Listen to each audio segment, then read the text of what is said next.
Dukung dakwah ini terus mengudara. Kajian gratis ini berjalan atas izin Allah dan dukungan tulus dari Anda. Bersama kita sebarkan kebaikan seluas-luasnya. Yuk jadi bagian dari tim kebaikan kami dengan mendukung operasional dakwah. Jazakumullahu khairan kasiron. Bismillahirrahmanirrahim. Alhamdulillahi rabbil alamin. Allahumma salli wa sallim wa barik ala Muhammad wa ala ali Muhammad. Allahumma anfa'na bima 'allamtana wa 'allimna ma yanfa'una wa zidna ilma wa barik lana fi ilmina.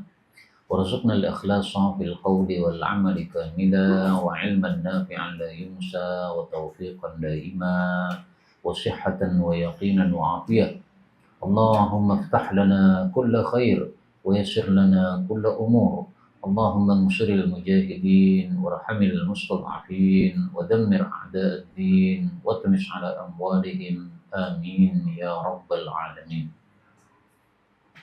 Alhamdulillah kaum muslimin, ikhwani fillah, rahimani wa rahimakumullah. Kita lanjutkan pengajian hadis dari kitab Riyadhus Shalihin karya Al-Imam Az-Zahid An-Nawawi rahimahullahu ta'ala. Dan kita sudah sampai pada bab 228. Faqala al-muallif rahimahullah bab istihbabi, bab disunnahkannya saumi berpuasa sittatin 6 min ayyamin dari hari-hari, min syawalin dari bulan syawal.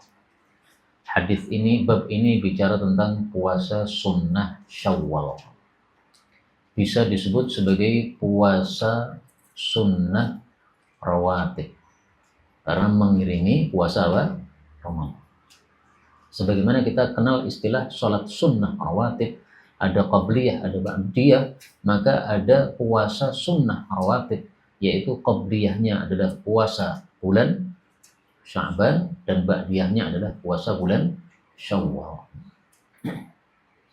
1254. Wa an Abi Ayyub radhiyallahu anhu anna Rasulullah sallallahu alaihi wasallam qala, man siapapun shoma berpuasa Ramadan penuh, thumma kemudian adba'ahu mengiringinya sittan 6 hari min syawalin dari bulan syawal,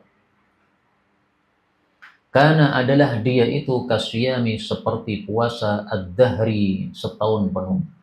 Hadis diriwayatkan oleh Al-Imam Muslim. Hadis ini menunjukkan disunnahkannya puasa 6 hari di bulan Syawal. Tetapi ini masalah khilafiyah, ada 2 pendapat. Pendapat mayoritas ulama, puasa Syawal hukumnya sunnah. Menyelisih mereka Al-Imam Malik rahimahullah mengatakan hukumnya bid'ah. Puasa Syawal adalah bid'ah. Nah, bisa jadi Imam Malik rahimahullah belum mendengar hadis ini sehingga menganggap bid'ah. Atau bisa jadi juga yang dimaksud Imam Malik adalah bid'ah apabila langsung tanggal 1 Syawal sampai 6 Syawal. Nah, kalau itu jelas salah. Karena tanggal 1 tidak boleh puasa Syawal. Nah, tapi tentu saja yang dimaksud puasa Syawal itu bukan tanggal 1-nya, karena tanggal 1 itu haram puasa berdasarkan hadis-hadis yang kita ketahui. Kemudian puasa Syawal kapan dilakukan? Ada 2 pendapat. Pendapat mayoritas ulama, puasa Syawal dilakukan di bulan Syawal. Sebagian kecil ulama berpendapat puasa Syawal tidak harus di bulan Syawal. Artinya apa? Puasa 6 hari ini tidak harus di bulan Syawal untuk bisa mendapatkan qasyamid dahri. Maka puasa Syawal, puasa Dzulqa'dah, puasa Dzulhijjah, puasa Muharram, puasa Safar sama saja. Kalau kita setelah Ramadan selesai kemudian nambah 6, maka fadilahnya tetap qasyamid dahri. Apa sih bedanya pendapat pertama dengan pendapat kedua tadi? Kalau pendapat pertama, puasa Syawal harus di bulan Syawal. Berarti kalau kita 6 harinya bukan bulan Syawal, fadilahnya berbeda. Bedanya apa? Bedanya kalau puasanya 6 hari di bulan Syawal, maka pahala 6 hari ini seperti pahala puasa wajib. Tapi kalau 6 harinya ini di selain bulan Syawal, maka pahalanya seperti pahala puasa sunnah biasa. Ini menurut pendapat yang pertama, bahwasanya harus di bulan Syawal. Tapi kalau mengikuti pendapat yang kedua bahwa ini tidak harus di bulan Syawal, maka berarti ya di bulan apapun sama fadilahnya, karena dalam Al-Qur'an Allah mengatakan man jaa bil hasanati falahu asyru amsalihha. Kemudian kenapa puasa Syawal plus Ramadan sama dengan puasa setahun? Disebutkan dalam hadis yang lain. Siyamu syahri Ramadana bi'asyarati asyhur.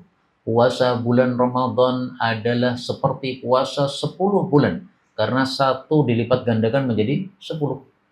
Wasiyamu sitati ayyamin ba'dah, dan puasa 6 hari setelah Ramadan bisyahrain, seperti puasa 2 bulan. Karena 6 hari sama dengan 60 hari. 60 hari 2 bulan. Fadzalika siyamus sanah, maka itulah puasa setahun penuh. Hadis riwayat Nasa'i. Nah, di sini kata-katanya perhatikan. Ba'dahu, setelah Ramadan.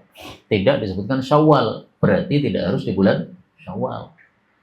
Maka yang berpendapat harus di bulan Syawal karena dia terikat dengan kalimat min Syawalin. Yang mengatakan tidak harus di bulan Syawal karena dia terikat dengan kata-kata ba'dahu, setelahnya. Dan setelahnya itu umum. Bisa Syawal, bisa Dzulqa'dah, bisa juga sampai pada bulan Sya'ban. Dan saya secara pribadi mengikuti pendapat yang kedua, bahwasanya puasa Syawal tidak harus di bulan Syawal. Adapun Nabi mengatakan Syawal itu dalam rangka untuk memudahkan litaisir. Karena ketika engkau sudah puasa 1 bulan Ramadan, maka pada bulan Syawalnya disuruh nambah 6, tidak terasa berat. Karena sudah terbiasa puasa selama 30 hari. Ya kan? Tapi kalau sudah lama nggak puasa, tiba-tiba disuruh puasa 6, nah rasanya berat. Kalau sudah terlatih 30 hari, maka setelah itu nambah 6, ringan. 30 aja bisa, apalagi cuman 6. Kemudian kita ambil beberapa faedah di sini. Faedah yang pertama, kata-kata man ini adalah isim mausul, dan isim mausul itu menunjukkan umum, sehingga laki perempuan semuanya masuk dalam kata-kata man. Maka fadilahnya sama untuk laki-laki maupun perempuan. Faedah yang kedua, kata-kata shoma Ramadan berbeda dengan shoma syahra Ramadan. Apa bedanya? Menurut ahli bahasa, kalau dikatakan shoma Ramadan itu adalah puasa penuh 30 hari. Tapi kalau shoma syahra Ramadan ini bisa hanya puasa 20 hari misalnya. Maka misalnya antum puasa 20 hari, kemudian sakit 10 hari sehingga tidak puasa. Antum tidak benar kalau mengatakan sumtu Ramadan, tapi ucapkanlah sumtu syahra Ramadan. Ini secara bahasa ya, perbedaannya di situ. Dan ini kalau tidak diungkapkan oleh ahli bahasa kita nggak akan tahu, karena ini adalah bahasa mereka ya, istilah yang mereka pakai. Dan penjelasan seperti yang saya sampaikan ini bisa dilihat dalam kitab-kitab syarah, demikian juga dalam kitab-kitab bahasa. Faedah berikutnya, tsumma atba'ahu sittan min Syawal. Kemudian dia mengiringinya dengan 6 hari. Nah, kata-katanya hanya 6. Tidak ada kata-kata mutawaliyatin. Tidak ada kata-kata berturut-turut. Sehingga tidak harus berturut-turut. Tetapi kata Al-Imam Ibnu Mubarak, alangkah bagusnya kalau puasa Syawal itu dilakukan sesegera mungkin dan berturut-turut. Artinya langsung tanggal 2, 3, 4, 5, 6, 7. Kenapa beliau mengatakan seperti itu? Karena Allah mengatakan wasari'u ila maghfirah. Bergegas dalam beramal itu. Karena kita tidak tahu sampai usia berapa kita ini diberikan oleh Allah Subhanahu wa taala hidup kita. Berikutnya 229, babustihbabi, bab disukainya atau disunnahkannya shaumi, puasa yaum al-itsnaini pada hari Senin, wal khamisi dan hari Kamis. 1255. Wa an Abi Qatadah radhiyallahu anhu anna Rasulullah sallallahu alaihi wasallam su'ila, ditanya an dari shaumi yaumi, puasa hari al-itsnaini, Senin. Faqala, maka beliau bersabda, dzalika, itu adalah yaumun, satu hari, wulidtu, yang saya dilahirkan fihi padanya, wa yaumun, dan satu hari, bu'ithtu, yang saya diutus, yaitu sebagai nabi. Au qala, atau nabi bersabda, ini rawinya ragu-ragu ya, unzila telah diturunkan alayya pada saya fihi padanya, yaitu wahyu pertama turun. Hadis riwayat Muslim. Hadis ini menunjukkan bahwasanya sebab Nabi puasa Senin Kemis itu adalah karena bersyukur kepada Allah Subhanahu wa taala. Nikmat apa yang didapatkan oleh Nabi pada hari Senin? Satu, beliau dilahirkan. Dan dilahirkan ini adalah satu nikmat. Karena dengan sebab dilahirkan, kita bisa menjadi manusia. Dan kalau kita bisa menjadi manusia, kita berkesempatan untuk amal soleh. Kalau berkesempatan amal soleh, berkesempatan masuk surga. Nah, maka ini satu nikmat.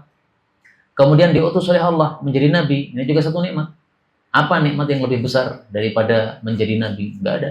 Karena ini adalah tingkatan yang paling tinggi di hadapan Allah Subhanahu wa taala, seseorang menjadi seorang nabi.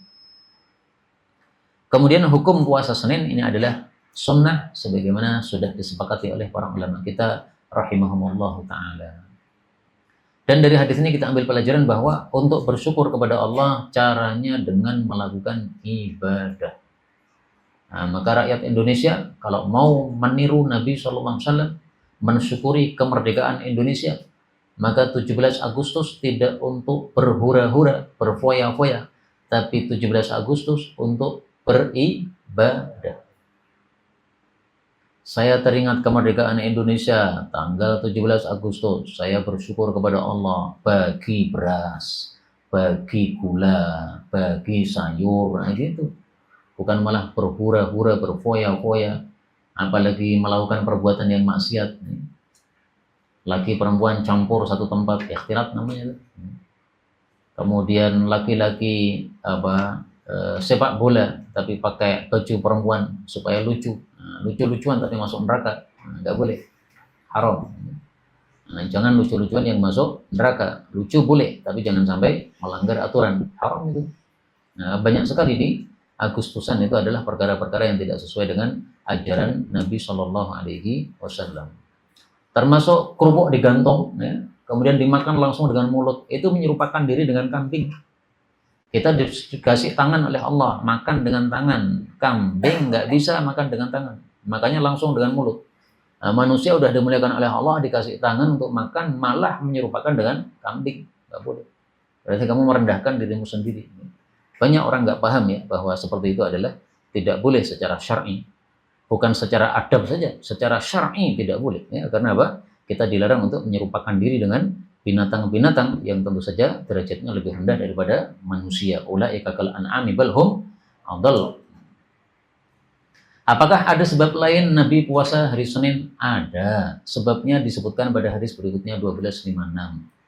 Wa an Abi Hurairah radhiyallahu anhu an Rasulillah sallallahu alaihi wasallam qala. Tu'radu dihadapkan yaitu kepada Allah al-a'malu amalan-amalan yaitu amalan manusia yaumal itsnaini pada hari Senin wal khamisi dan Kamis. Fa uhibbu maka saya senang ayyurada bahwasanya dihadapkan amali amalku yaitu kepada Allah wa ana sementara saya ini shaimun sedang berpuasa. Hadis riwayat Tirmizi dan dia mengatakan hadis ini hasan dan diriwayatkan oleh Imam Muslim tanpa menyebutkan kata-kata as-saumu yaitu tanpa menyebutkan fa uhibbu ayyurada amali wa ana shaim. Hanya disebutkan tu'radul a'malu yaumal itsnaini wal khamisi. Coba kita cek ya di dalam Sahih Muslim bagaimana lafalnya. Bukan berarti nggak percaya sama Imam Nawawi ya. Tapi apa? Kita pengen tahu pastinya kayak apa lafalnya Al-Imam Muslim.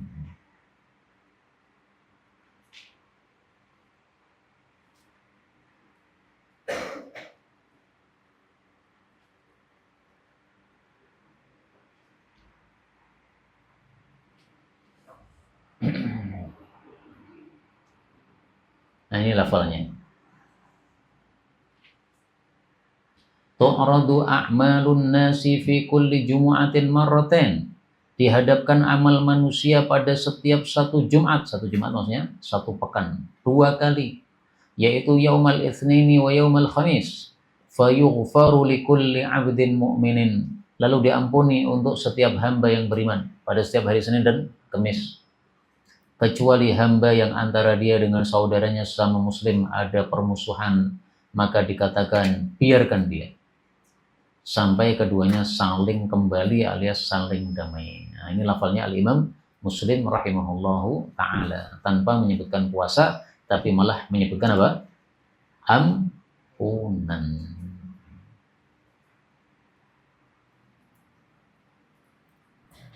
Lafduhu. Nah, ini lafalnya Imam Muslim. Kemudian kita ambil beberapa faedah. Faedah yang pertama, berarti sebab puasa Senin itu ada dua macam. Yang pertama, karena Nabi mensyukuri hari di mana beliau menjadi Nabi. Kemudian karena puasa Senin itu adalah gara-gara hari Senin itu amal manusia dilaporkan kepada Allah Subhanahu wa Ta'ala, sehingga beliau senang ketika dilaporkan dalam kondisi sedang berpuasa. Adapun puasa Kamis, maka sebabnya cuma satu, yaitu karena itulah hari dilaporkannya amal kepada Allah. Tapi tidak ada unsur yaitu mensyukuri nikmat hari tersebut. Kemudian kita ambil faedah yang lain. Kata-kata tu'aradu dihadapkan kepada Allah. Penghadapan amal manusia kepada Allah itu ada 3 macam. Ada yang harian, yaitu setiap pagi dan sore. Ada yang pekanan, yaitu setiap Senin dan Kamis. Ada yang tahunan, yaitu setiap bulan Sya'ban. Dan dalilnya sudah pernah kita tampilkan, tidak perlu kita tampilkan lagi. Dilaporkannya amal kepada Allah, ini bukan berarti karena Allah tidak tahu, bukan. Allah Maha tahu segala sesuatu. Bahkan ma yakun, apa yang akan terjadi, kaifa yakun, bagaimana terjadinya nanti, Allah tahu. Yang akan terjadi saja Allah tahu, apalagi yang sudah terjadi, lebih tahulah Allah Subhanahu wa Ta'ala. Nah, maka fungsinya apa dihadapkan amal ini? Fungsinya antara lain supaya kita itu berhati-hati dalam beramal. Karena kalau kita tahu, wah ini hari Senin, amal kita dilaporkan sama Allah.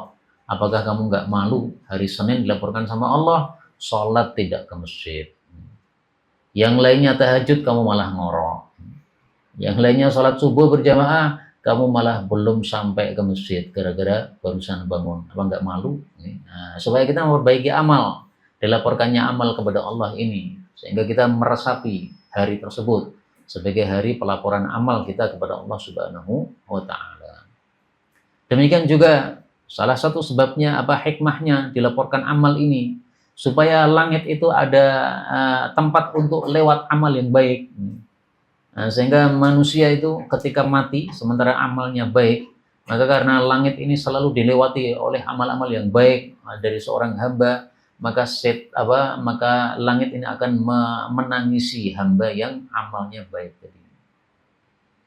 Kenapa orangnya mati sudah tidak melewatkan amal soleh lagi ke sini, tidak dilaporkan amal solehnya lewat saya lagi. Itulah yang disebutkan pada surat Ad-Dukhan ayat 29, fama bakat alaihimus sama. Orang-orang jelek mati tidak ditangisi oleh langit. Kalau orang-orang baik mati ditangisi langit. Karena langit dulu setiap ada orang beramal baik kemudian dilaporkan amalannya kepada Allah, nah, maka langit senang bukan main, ini dilewati amal-amal yang baik. Kemudian 1257, wa Aisyah radhiyallahu anha qalat kana Rasulullah sallallahu alaihi wasallam yataharra, menepati sauma puasa al-itsnaini hari Senin wal khamisi dan hari Kamis. Hadis diriwayatkan oleh Tirmidzi dan beliau mengatakan hadis hasan. Yataharra, menepati, berarti beliau itu bersengaja. Kapan hari Senin saya puasa, kapan hari Kamis saya puasa. Apakah ada hari di mana Nabi itu tidak yataharra, tidak menepati puasa? Ada. Kalau tidak ditepat-tepatkan, itu namanya puasa sunnah mutlak. Apakah ada dalilnya? Ada. Mari kita lihat dalilnya. Inni idzan shaimun. Nabi sallallahu alaihi wasallam bertanya, hal indakum syai'? Apakah kalian wahai istriku punya suatu makanan? Kami jawab tidak ada. Maka beliau mengatakan fa inni idzan shaim. Kalau begitu hari ini saya akan puasa. Nah, ini berarti nggak ditepat-tepati. Ya kebetulan saja hari Rabu mau sarapan nggak ada makanan. Nah, maka Nabi mengatakan, ya sudah, kalau sampai jam ini, jam 7 belum ada makanan, ya saya akan puasa saja sampai nanti maghrib jam 6. Nah, maka beliau niatkan puasa sejak mulai jam 7 pagi sampai jam 6 sore karena tidak nemu makanan untuk sarapan. Boleh seperti ini untuk puasa sunnah, itu syaratnya. Kalau puasa wajib nggak boleh. Kemudian juga setelah subuh sampai dari subuh sampai dia niat tadi belum makan. Kalau sudah makan, sudah nggak bisa diniatkan. Habis adzan subuh sudah membuat kopi. Habis itu jam 7 cari sarapan, nggak ada. Kita katakan, saya hari ini puasa, nggak bisa, nggak sah. Kamu sudah terlanjur, kamu minum kopi tadi. Itu namanya puasa sunnah mutlak yang tidak yataharra, yang tidak dipas-paskan oleh Nabi Sallallahu Alaihi Wasallam. Berikutnya 230, bab istihbabi, bab disukainya atau disunnahkannya. Shaumi thalathatin, berpuasa 3 hari. Thalathati ayyamin, 3 hari. Min kulli syahrin, dari setiap bulan. Wal afdalu, dan yang paling afdal adalah shaumuhuma, berpuasa 3 hari tadi. Fil ayyamil bidhi, pada hari-hari putih. Wahiyya, dan hari-hari putih itu adalah ats-tsalitsa asyara, tanggal 13 dari bulan Arab, wal rabi'a asyara 14, wal khamisa asyara 15. Ini menurut jumhur. Pendapat yang kedua mengatakan waqila, dan konon dikatakan ats-tsaniya asyara, tanggal 12, wal tsalitsa asyara, dan tanggal 13, wal rabi'a asyara, dan tanggal 14. Was-sahihul masyhuru, adapun yang benar dan yang tenar, huwal awwal, dialah pendapat yang pertama, yaitu tanggal 13 sampai 15. Bab ini bicara tentang 2 hal. Apa saja? Yang pertama, puasa 3 hari setiap bulan. Ini adalah yang pertama. Yang kedua, puasa ayyamul bid. Apa bedanya? Kalau ayyamul bid, tanggalnya tertentu. Kalau 3 hari tiap bulan, tanggalnya tidak tertentu. Maka puasa 3 hari tiap bulan, ini ada fadilahnya. Tetapi puasa ayyamul bid yang juga 3 hari tiap bulan, tetapi di tengah bulan, itu lebih afdal daripada yang pertama tadi. Sama-sama afdal ya, tapi yang ayyamul bid lebih afdal. Nanti akan kita lihat apa fadilahnya melakukan puasa 3 hari setiap bulan.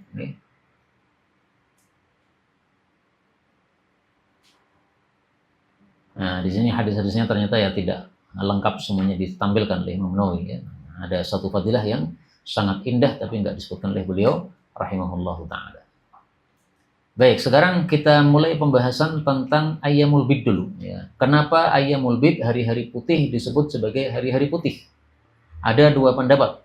Pendapat pertama mengatakan disebut hari putih karena sinarnya bulan yang cemerlang pada waktu itu karena purnama. Maka disebut bid karena putihnya sinar bulan. Pendapat kedua adalah bahwa dulu Nabi Adam alaihissalatu wassalam diciptakan oleh Allah kulitnya hitam. Kemudian pada tanggal 13, sepertiga kulitnya memutih. 14, sepertiga lagi putih. 15, sepertiga lagi putih, akhirnya putih semua. Tapi ini riwayat Israiliyat, tidak bisa dijadikan sebagai dasar, tetapi boleh diceritakan, tidak didustakan, dan tidak dibenarkan. Mudah-mudahan semua kita bisa ketemu dengan Nabi Adam dalam surga. Amin ya rabbal alamin. Dan silahkan bertanya kepada beliau. Wahai Nabi Adam, apakah benar Anda dulu ireng tuntang, ya, kemudian putih sepertiga, 13, 14, 15? Kalau beliau mengatakan betul deh, ini, berarti alhamdulillah, ini informasi Israiliyatnya benar. Karena insya Allah orang-orang yang suka ilmu itu nanti masuk surga masih suka ilmu. Kalau masih suka ilmu nanti bisa diskusi dengan para ulama di surga. Ya, diskusi dengan Imam Nawawi rahimahullah. Bisa insya Allah ta'ala. Kemudian di sini beliau menjelaskan 2 versi ulama, pendapat ulama tentang definisi ayyamul bid. Ya. Yang pertama mengatakan 13 sampai 15, yang kedua mengatakan 12 sampai 14. Tapi beliau sudah memvonis yang sahih yang pertama, bukan yang pendapat yang kedua. Kemudian ada istilah yang saya barusan tahu, yaitu ayyamus sud.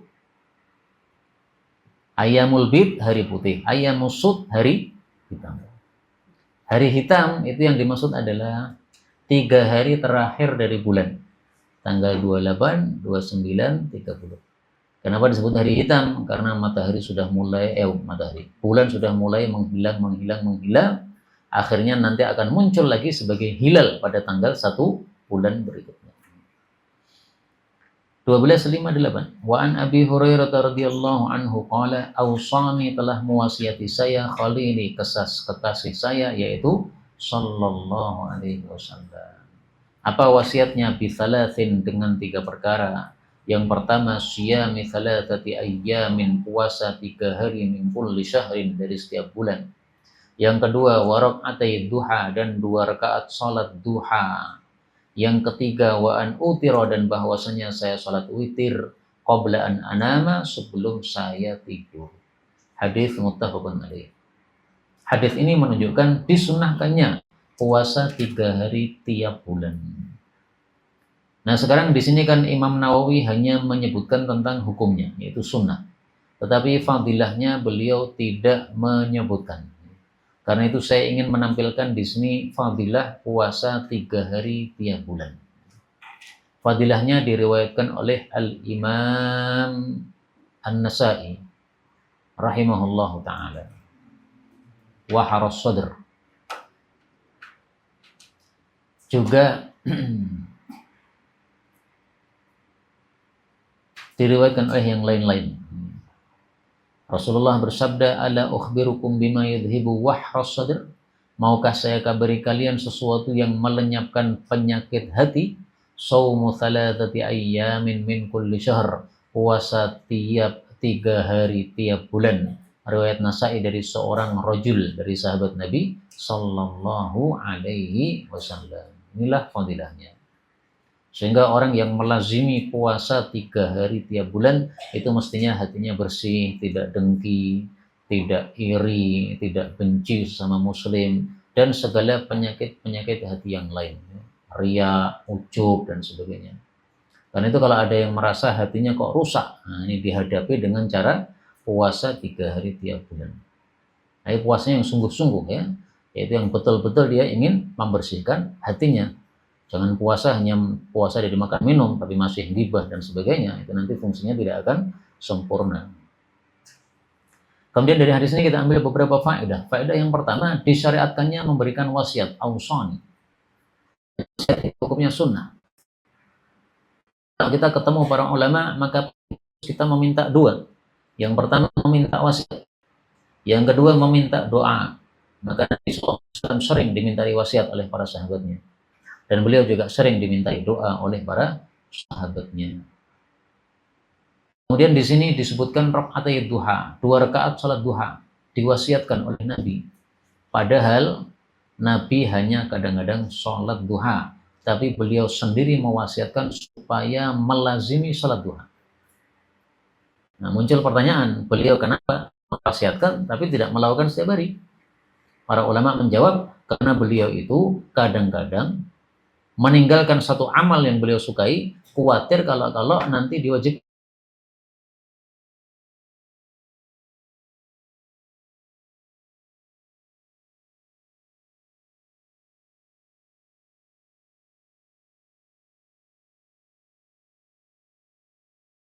kekhawatiran tersebut.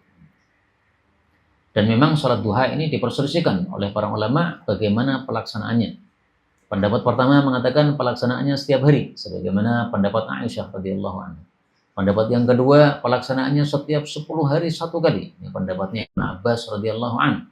Pendapat yang ketiga, sholat duha khusus bagi orang-orang yang terlewat sholat tahajud.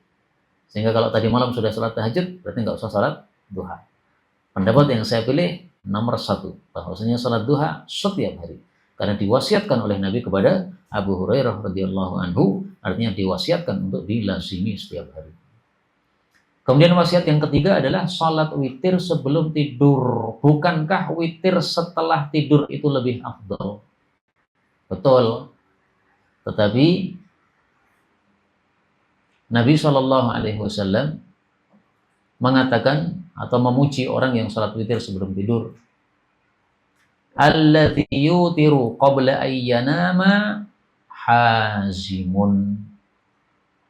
Alladzi la yanamu, orang yang tidak tidur hatta yutir, sampai salat witir dulu. Hazim, dia itu adalah orang yang kokoh atau orang yang mengikat. Maksudnya apa? Mengikat itu. Mengikat salat tahajudnya sehingga tidak akan terlewat.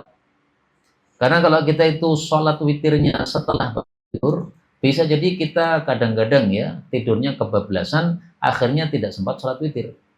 Tapi kalau salat witirnya sudah kita lakukan sebelum tidur, berarti witirnya sudah terikat. Disebut hazim, dia mengikat. Ngikat apa? Ngikat salat witirnya, nggak akan lepas. Karena sudah kita lakukan sebelum tidur.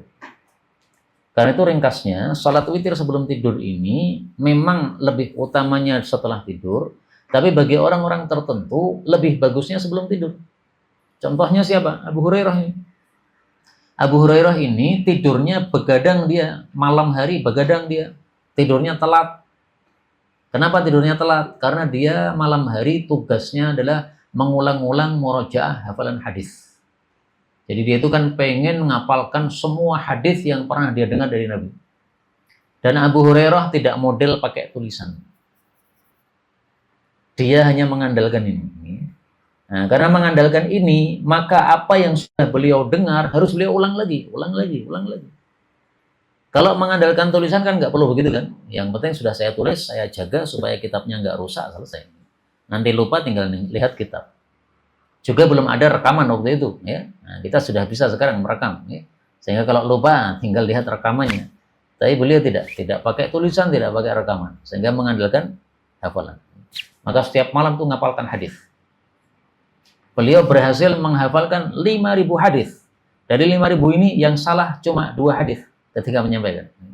Sementara kita hafalan 42 hadis, salahnya 40 hadis. Nah, bedanya kita dengan Abu Hurairah. Hafalan 42, salahnya 40. Hafalan Abu Hurairah 5.000, salahnya 2. Masya Allah. Itu karena sungguh-sungguhnya setiap malam hafalan hadis. Nah, sehingga kalau sudah larut malam, ngantuk, dia langsung tidur. Nanti sampai subuh nggak ada kesempatan salat tahajud. Maka beliau salat witir dulu, kemudian tidur. Nah nanti kalau bisa bangun, alhamdulillah. Tidak bisa bangun nggak ada masalah karena sudah salat witir sebelum tidur. Termasuk kalau di sini mungkin ada jadwal ronda, nih. Misalkan ronda dari jam 8 sampai jam 12. Nah, itu jangan langsung tidur. Salat witir dulu. Karena nanti kamu pasti jam 12 tidur sampai subuh, nggak bangun lagi kan. Nah, maka salat witirnya jangan sampai terlepas. Nih. Kalau bisa 7 rakaat, alhamdulillah. Nggak bisa ya 5 rakaat, nggak bisa ya 3 rakaat. Minimal adalah 1 rakaat. Berikutnya 1259. Wa an Abi Darda radhiyallahu anhu qala, "Ausani, telah mewasiati aku habibi kekasihku sallallahu alaihi wasallam. Bi thalathin, dengan 3 perkara, lan ada ahunna, aku tidak akan meninggalkan 3 tadi. Ma selama istu, aku hidup. Yang pertama adalah bisyami thalathati ayyamin, puasa 3 hari min kulli syahrin, dari setiap bulan. Yang kedua wa salati duha, dan salat duha. Yang ketiga wa bi alla anama, dan bahwasanya saya tidak tidur hatta utira, sampai saya salat witir. Hadis ini juga sahih riwayat Muslim. Bedanya kalau yang tadi Abu Hurairah diwasiati Nabi, yang sekarang Abu Darda diwasiati Nabi. Sama-sama Abu ya, satunya Abu Hurairah, satunya lagi Abu Darda. Yang hadis pertama itu muttafaqun alaih, sehingga sahih pada peringkat pertama. Yang kedua ini adalah rawah Muslim, berarti sahih pada peringkat ketiga. Berarti ada 2 sahabat Nabi yang diwasiati Nabi dengan wasiat yang sama. Yang satu Abu Hurairah, yang satu lagi Abu Darda. Apakah ada selain 2 orang ini yang diwasiati Nabi Sallallahu Alaihi Wasallam? Mari kita lihat.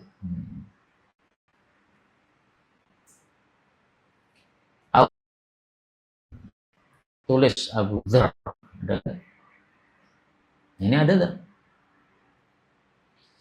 Dari Abu Dzar radhiyallahu anhu, dia mengatakan, sesungguhnya kekasihku mewasiati aku, yaitu Nabi Shallallahu Alaihi Wasallam, supaya saya mendengar dan mentaati kepada pemimpin meskipun dia itu adalah budak yang anggota tubuhnya tidak lengkap. Dan supaya saya sholat tepat waktu. Dan kalau saya mendapati suatu kaum sudah sholat, nah, kalau ini maksudnya apa? Tentang mengakhirkan sholat. Kalau orang-orang mengakhirkan sholat, maka kita sholat tepat waktu supaya kita tidak ikut terlambat seperti mereka. Abu Dzar juga mengatakan, saya diwasiati oleh kekasihku sallallahu. Apabila kamu makan ada kuahnya, maka perbanyak airnya. Kemudian kamu bagi-bagi kepada tetangga kamu. Nah, berarti Abu Dzar juga mendapatkan wasiat dari Nabi sallallahu alaihi wasallam.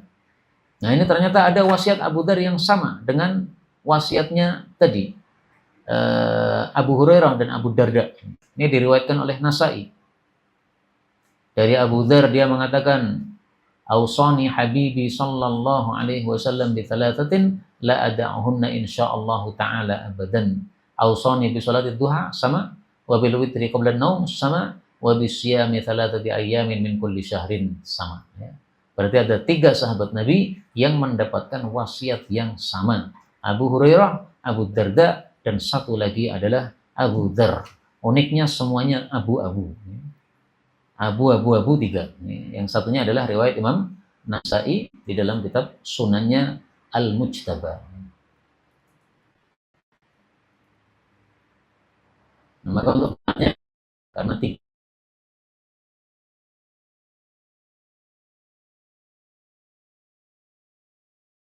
Wa an Abdullah bin Amr bin al-As radhiyallahu anhuma. Qala Rasulullah sallallahu alaihi wasallam. Saumu puasa thalathati ayyamin 3 hari min kulli syahrin dari setiap bulan, saumud dahri kullihi sama dengan puasa sepanjang tahun atau sepanjang masa. Kok bisa? Karena 3 hari sama dengan 30 hari, 1 bulan. Allah mengatakan dalam Al-Quran, man ja'a bil hasanah falahu ashrun amsaluha. Barang siapa yang datang dengan membawa 1 kebaikan, maka baginya 10 yang semisalnya. Ashrun dengan tanwin, amsaluha dengan dhammah lamnya, atau asyru amsaliha 2 qiraah.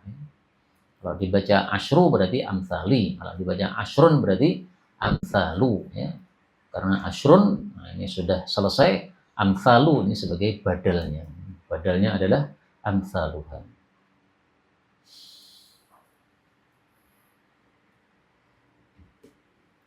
Berikutnya 1261. Ini hadis diriwayatkan oleh cewek. Wa an Mu'adzatal Adawiyyati annaha, bahwasanya Mu'adzah sa'alat bertanya kepada Aisyah radhiyallahu anha. Apakah adalah Rasulullah sallallahu alaihi wasallam yasumu berpuasa min kulli syahrin dari setiap bulan. Salasata ayyam sebanyak 3 hari. Qalat, dia mengatakan na'am, ya. Fakultu, maka saya bertanya lagi, min ayyi syahri, dari bulan yang mana? Bulan yang mana maksudnya, apakah di tengahnya, ataukah di awalnya, ataukah di akhirnya bulan? Dari mananya bulan? Min ayyi syahri, dari bagian mananya bulan? Kana yasum, adalah beliau puasa.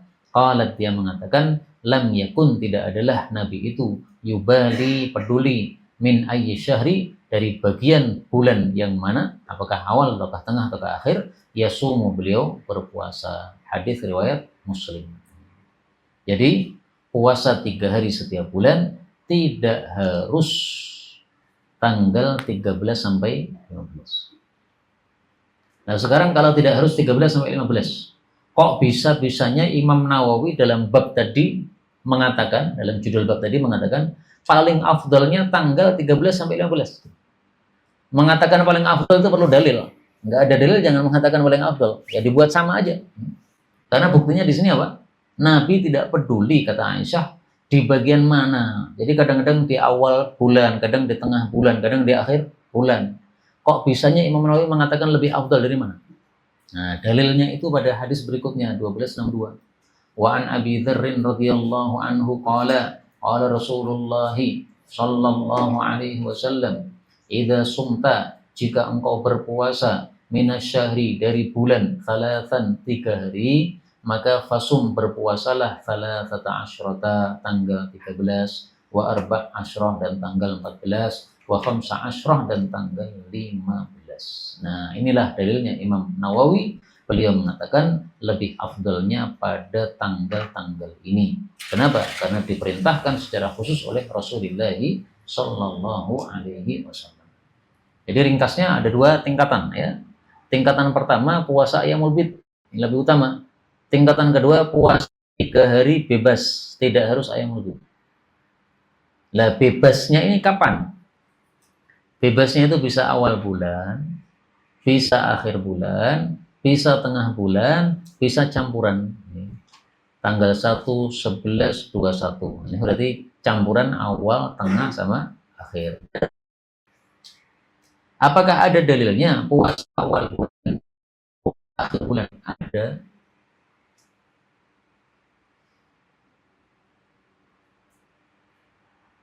Wasurorohu, sumu puasalah asyahra awal bulan, wasurorohu dan sirnya bulan, sirnya itu akhirnya. Orang Arab kalau mengatakan asyahra itu maksudnya awal syahri.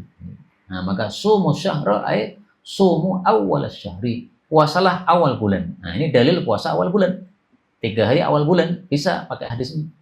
Wasurorohu dan surornya yaitu akhirnya. Kenapa akhirnya disebut suror? Karena bulannya sudah sir, sudah tersembunyi, sudah nggak kelihatan. Jadi tanggal 12, nah, 3 hari terakhir ini sudah mulai bulannya angslok, sembunyi. Nanti akan muncul lagi pada tanggal 1 sebagai hilal. Tapi saya juga kata-kata suror ini juga ada yang mengatakan tengah bulan. Kalau diartikan tengah bulan berarti maksudnya adalah Ayyamul Bid. Kok bisa 2 kata, 1 kata diartikan 2? Kok bisa? Nah, adapun kok bisa, itu ada jawabannya. Dalam bahasa Arab itu ada istilah namanya lafal mustarak ya. Satu lafal yang artinya banyak. Nah, mari saya tampilkan apa itu contohnya. Contohnya ini tadi. Kata-kata suror.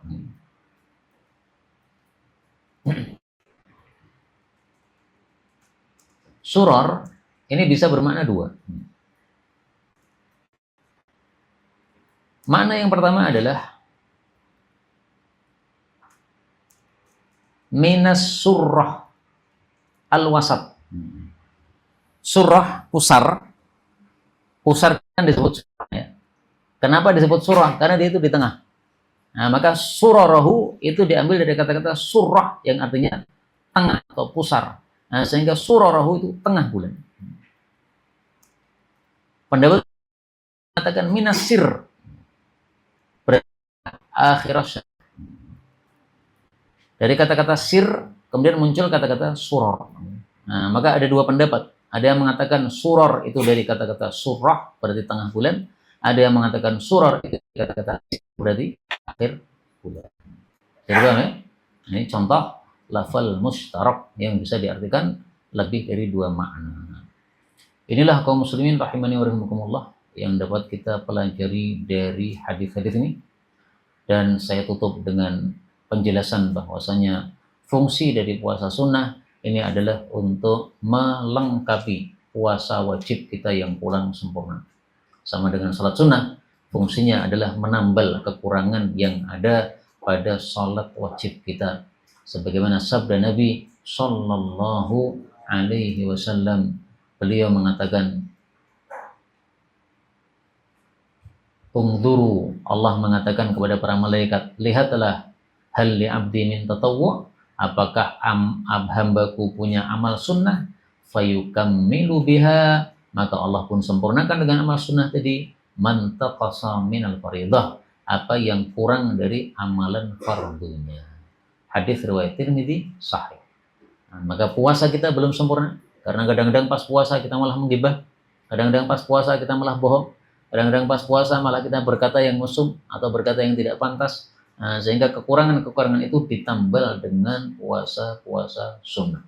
Ini yang dapat disampaikan betulnya dari Allah Subhanahu wa taala. Kalaupun ada salahnya, fa astaghfirullahal azim li wa lakum walhamdulillahi rabbil alamin.